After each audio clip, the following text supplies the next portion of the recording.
नमस्कार, शंखनाद न्यूज चॅनलच्या बातमीपत्रात आपल्या सगळ्यांचं स्वागत आहे। सुरुवातीला पाहणार आहोत मुख्य बातम्या। झिंगाबाई टाकळी गीतानगर इथं बाल गणेश उत्सव मंडळतर्फे गणरायाची विशाल मूर्ती स्थापित करण्यात आली आहे। या मंडळाला 47 वर्ष पूर्ण झाली आहेत। या मंडळात विविध उपक्रम राबविण्यात येतात। या उपक्रमात ग्रीन अँड क्लीन फाउंडेशन तर्फे वृक्ष वाटपाचा उपक्रम साकारण्यात आला। संदीपजी मानकर यांच्याकडून लहान मुले व त्यांच्या पालकांना गोड लिंबाचं वृक्ष वाटप करण्यात आलं व ओला कचरा आणि सुका कचरा या बाबतीत मुलांना माहिती देण्यात आली। तसंच या मंडळात रक्तदान शिबिराचं व निशुल्क हेल्थ चेकअप कॅम्पचं आयोजन करण्यात आलं। या प्रसंगी 25 युवा तरुणांनी रक्तदान शिबिरामध्ये रक्तदान करून समाजकार्य केलं। तसंच निशुल्क हेल्थ चेकअप कॅम्पमध्ये 300 गरजू लोकांनी आरोग्य सेवेचा लाभ घेतला आहे।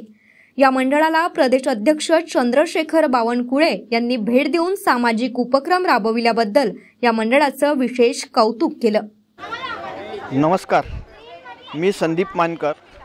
आमचं रामदासपेठ फार्मलँड गणेश उत्सव मंडळ आहे, त्याचा अध्यक्ष आणि 12 वर्षापासून आमचा गणेश उत्सव मंडळ आम्ही साजरा करायचो। पहिले आमचा हा गणेश उत्सव मंडळ आहे तो मोठ्या प्रमाणात भव्य दिव्य राहायचा। मोठं पेंडॉल, मोठी लाइटिंग हे ते सगळं आम्ही करायचो। त्याच्यात लाखो रुपये खर्च व्हायचे। मग त्याकरता वर्गणी गोळा करण्याकरता आम्ही सगळ्यांना मग म्हणायचं की वर्गणी द्या, वर्गणी द्या। हे मग आम्ही टाळण्याकरता आणि काहीतरी पर्यावरणात चांगलं झालं पाहिजे याकरता आम्ही छोटा गणपती बसवतो आणि छोटंसंच एक पेंडॉल असतं आणि जो उरलेला खर्च आहे त्याच्यातून आम्ही झाडं विकत आणतो आणि पर्यावरणासाठी जसे स्वच्छता आणि या सगळ्यासाठी नवीन नवीन काही संकल्पना ज्या मनात येतात त्या हिशोबाने आम्ही कार्यक्रम वेगवेगळ्या मंडळात मोठ्या मंडळात घेत असतो, ज्याच्यामुळे आपलं पर्यावरण चांगलं राहणार। कढीपत्ताचे झाड प्रत्येक जण घेऊन जातं, आपल्या घरी कुंडीत लावू शकतं। असे झाडं घेऊन जायचे की जे घरी लावू शकतात।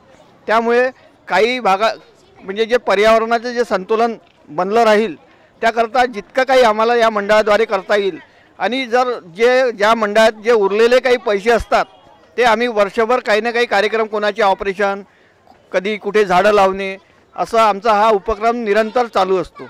या उपक्रमाच्या अनुषंगाने आता 12 वर्षात आम्ही कमीत कमी 1 लाखाच्या जवळपास झाडं लावलेले आहे। पूर्ण नागपूर शहर, नागपूरच्या बाहेर आणि बऱ्याच ठिकाणी काही लोकांची, गरजू लोकांचे ऑपरेशन झालं किंवा कुठे स्वच्छता अभियान राबवणे, कुठे कॅम्प्स घेणे आणि त्याचबरोबर आम्ही त्या आपल्या मंडळात महाप्रसाद करत असतो आणि कॅम्प्स घेत असतो।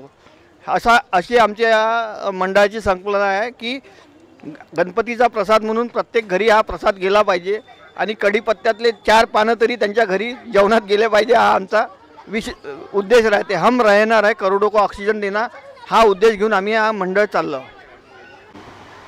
मी ज्ञानेश्वर पाटील, बाल गणेश उत्सव मंडळ गीतानगर झिंगाबाई टाकळी इथे आज वृक्षारोपणचा कार्यक्रम झाला आणि कचरा, ओला कचरा, सुका कचरा आणि डस्टबिनचा वापर करा याच्या खूप प्रेरणा मिळाल्या आणि दरवर्षीप्रमाणे या पण वर्षी संदीप भाऊ मानकर यांच्या ग्रीन अँड क्लीन या फाउंडेशनतर्फे आम्हाला खूप साऱ्या वस्तूचा आणि झाडांचा वापर पूर्णपणे मिळाला।